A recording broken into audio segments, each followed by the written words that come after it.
Have you ever wondered how a song goes from this to this? On today's episode of How Hard Could It Be, we go inside the songwriting process, what it looks like to write a hit, to doubt yourself, and to end up with 2 songs vying for one debut. Only one can reach 1 million streams, and I'll need your help to decide which one it is.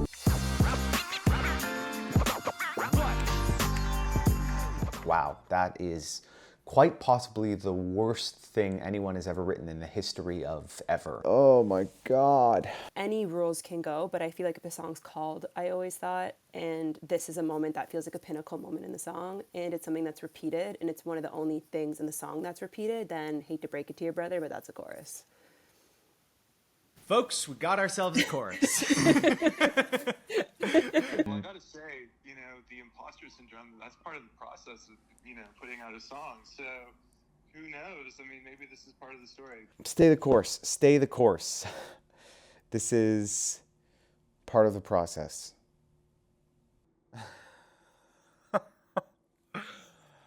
For the months that I was in sort of pre-production for this and planning this whole series out, as I said last week, I was working on the song. And there was always a part of me that wanted to tackle this other song. Before we get ahead of ourselves though, I think it's worthwhile to take a step back and tell you all how a lot of these songs were formed. So when I sit down to write a song, well, that actually starts out here. See, it begins as like a little sound in my head, or maybe I have a word or a phrase, and that will propel me into the beginnings of a song. It was actually on this exact bench that I wrote the first lyrics to I Always Thought. I was sitting here kind of at a little bit of a crossroads in life, and I just opened my notepad and just started scribbling down ideas.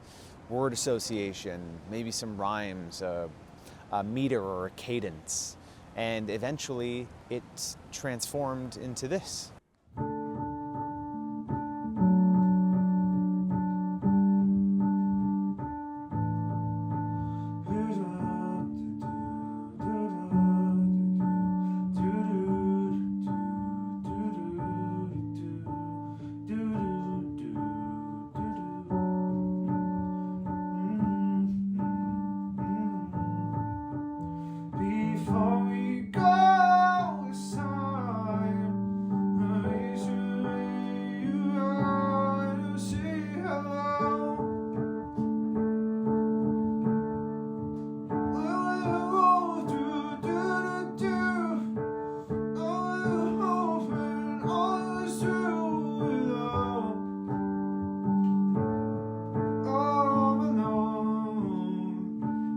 Okay, I'm gonna pause it there just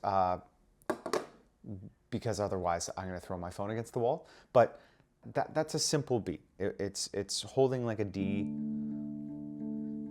and then going in the bass, left hand, going up to a G, then to an A. Probably a quadrillion songs have been written with that, okay? Nothing original. We're not trying to reinvent the wheel here. We're just trying to get ideas out. You're letting that take you wherever it needs to go. And oftentimes it leads you into the wrong place. And then you're back at the drawing table, but you have some sort of the core, some sort of base. How this version began was do do do do do do do do do do do do do do. Okay, great. That's a great starting place because you can put lyrics to that. And then the song continues. It goes do do do do do do do do do do do do do do do. That is no longer in the song, but what is in the song, and it's in the song 2 years later inadvertently, is this part. Do do do do do do do do do do do do do do do do do. Now, that is actually crucial to the chorus that I have for this song.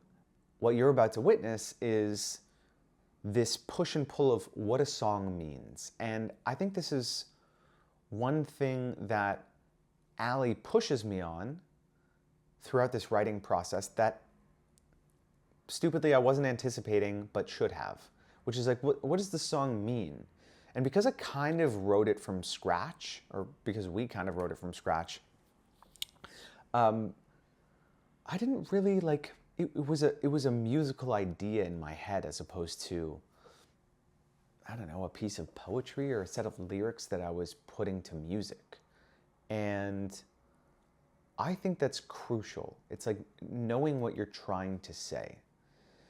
And part of the reason why I'm including a second song in this, excluding the entertainment value, is because it gives us the opportunity to kind of compare a song that was written from a very sort of emotional place and then a song that was written due to a challenge. One is not better than the other, but maybe you have a preference. Anyway, let's head into the writing session and watch Ali Sue eviscerate me. This sample or demo that I sent to Ali was tentatively titled I Always Thought.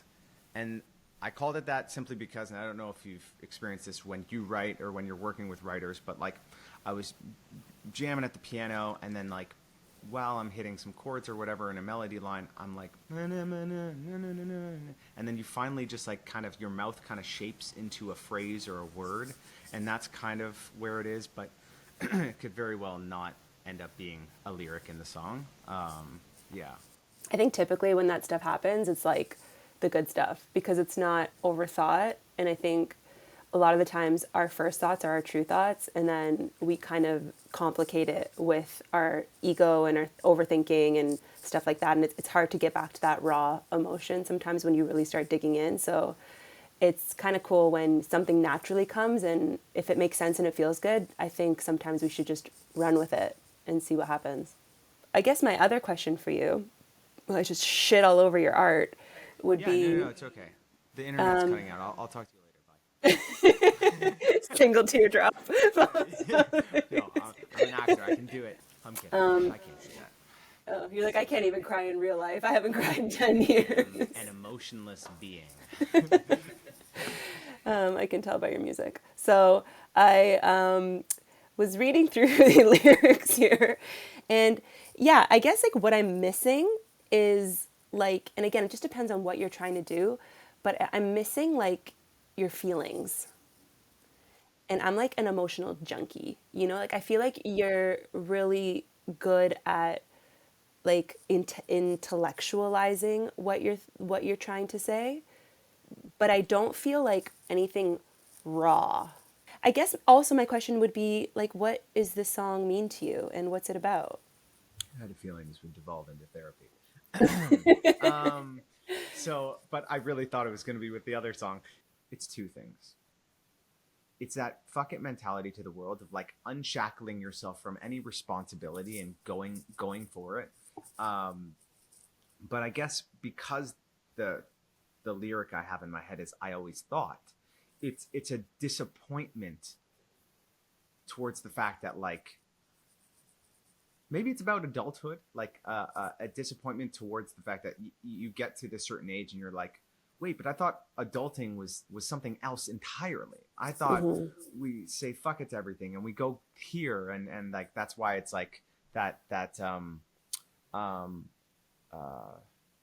you know, that second part of the chorus, like we'd sever ties and something post up alone on some site unseen, like because when you're an adult you can do that. You can just be like, screw it, let's just go. Yeah, I love that. I think it's like incredibly relatable. So would you say that this song is like the summation of the disappointment?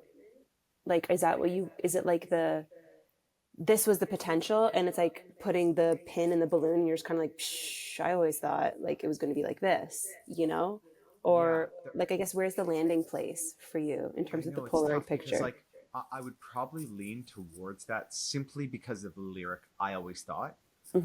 Because that, like, in that is a acknowledgement or a sort of an admittance that it isn't like that, right? And so like that your current state isn't like that.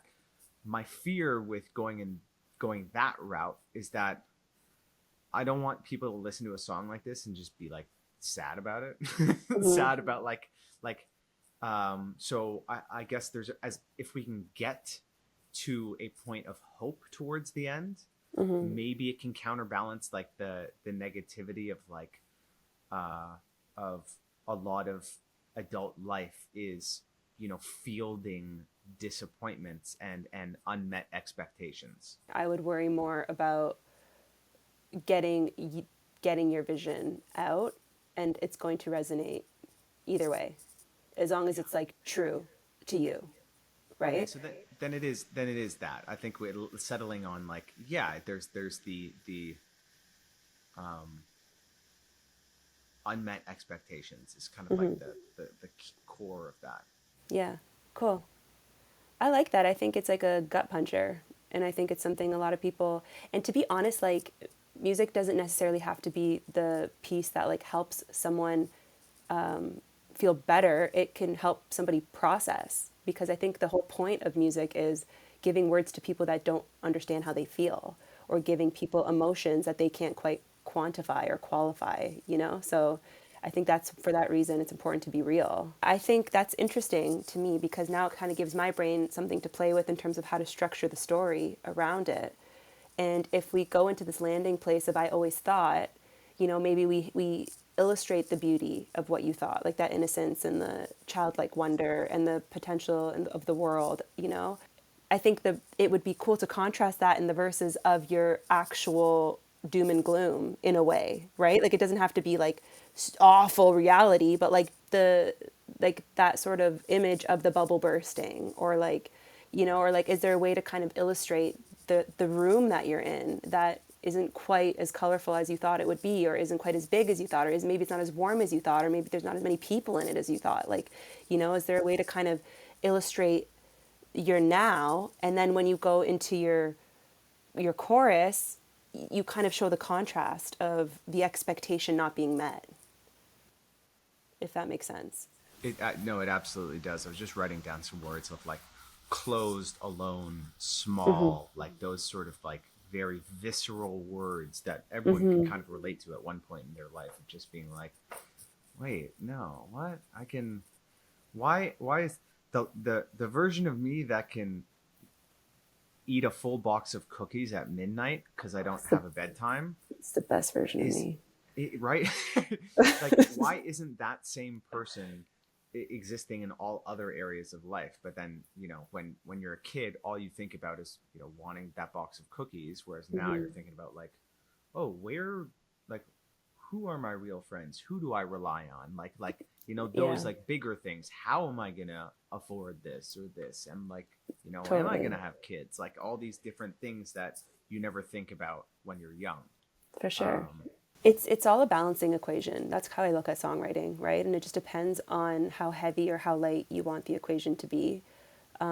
You know, like some people like super dense lyrics and very easy melodies. Some people like very rich melodies and super easy lyrics. Some people do both and it's very saturated, right? So, and this is part of the development where you sort of figure out as you continue to write and as you continue to grow and as you continue to expand what that magic equation and balance looks like for you, right? But I can already tell naturally this is where you go, which I think is beautiful, and I don't want to like water that down and erase it.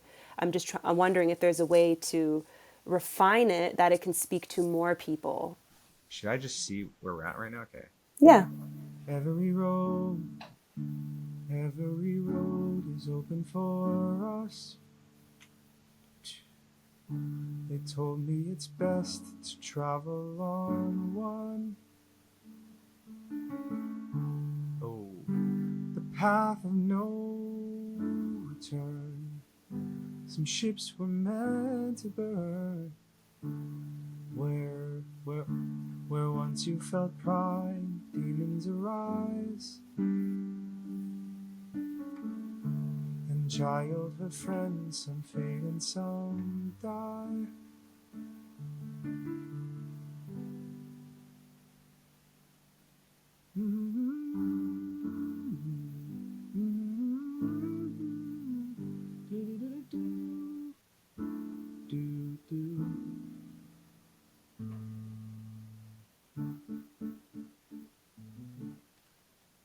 Okay, I like where it's at. Thoughts? It, yeah, I think it reads really beautiful. It's like heartbreaking now when I'm hearing Yeah. it. Whereas I feel like originally I was trying to, like, it was like a mystery a little bit to me at first. Yeah. Listen, if you're conceptualizing this song about I Always Thought, you're already in a part of this self discovery where you are reconciling that, there's that disappointment, and that maybe within that discovery you want change, or maybe within that discovery you want to do something about it. And that's something we can discuss, whether we want that to be explored in this specific song. Because I always say, like, songs should just be Polaroids. You shouldn't have to worry about explaining the whole thing. Yeah. All you need to And do I is just prefer that. explain this one picture, and then as you continue to write, that's when you kind of get that 360 of what the object or image is. Sure. So Yeah. there could be resolution in this song, is what I'm saying, or it could be, I don't know yet, right? And that's something that we can play with when we write the chorus. But I Yeah. think either way, you are understanding that, like, that you're able to kind of like decide now, is this really what I want? The more I sat with the song, the more I felt this pull. You only get one shot at a debut single. And I don't know, I'm worried that song A doesn't fully capture me.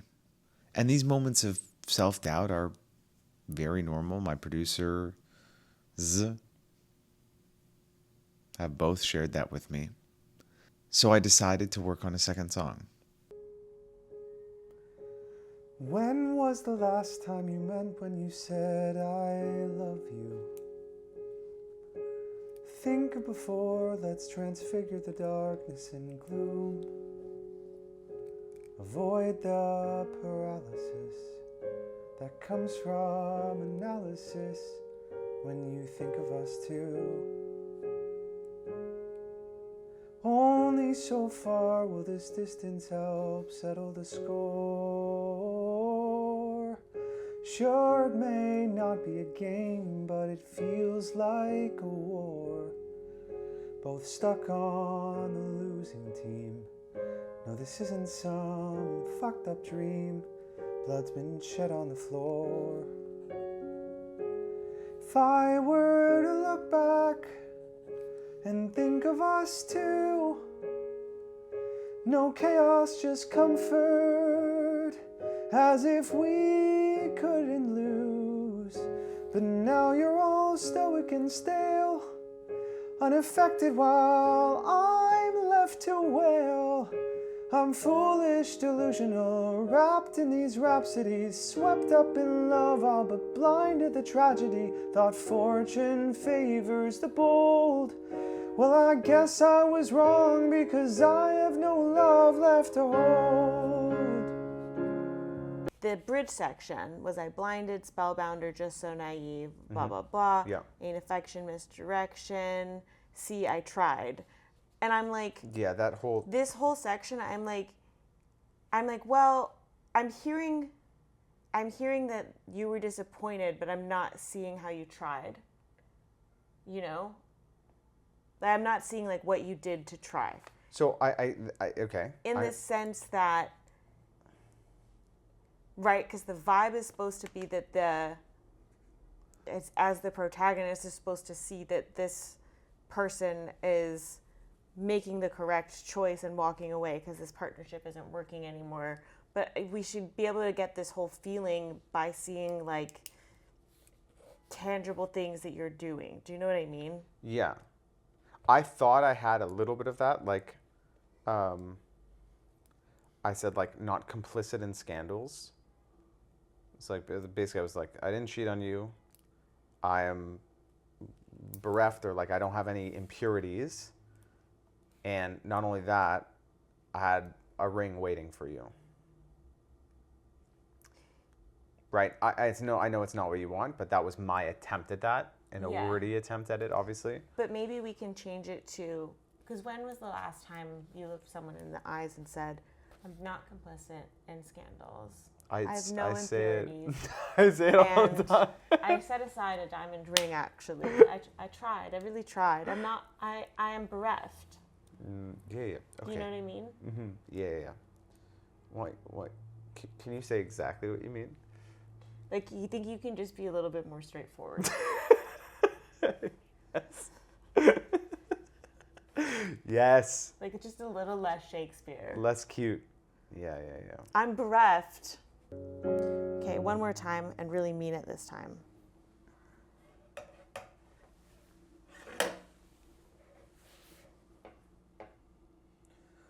She's mean when I sing a stupid song. I would love to not have you say that you're wailing. When I wail. Missed opportunity. I'm just going to say it. I wail when I say the word whale. Genius! Okay, fair enough. First chorus, doing it exactly as it's done before. Second chorus, slight melody shift up. I'm, for some reason, desperate to hear swept up in love. Love it.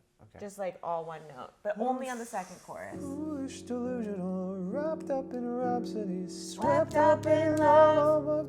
Do you want me to continue it? Yeah. That's Swept up in love, all but blind to the tragedy thought. Swept up in love, all but blind. Swept up in love, blind. Oh, that we did. good.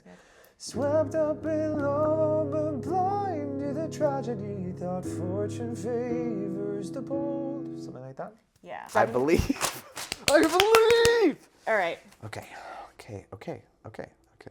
I don't know what song to pick.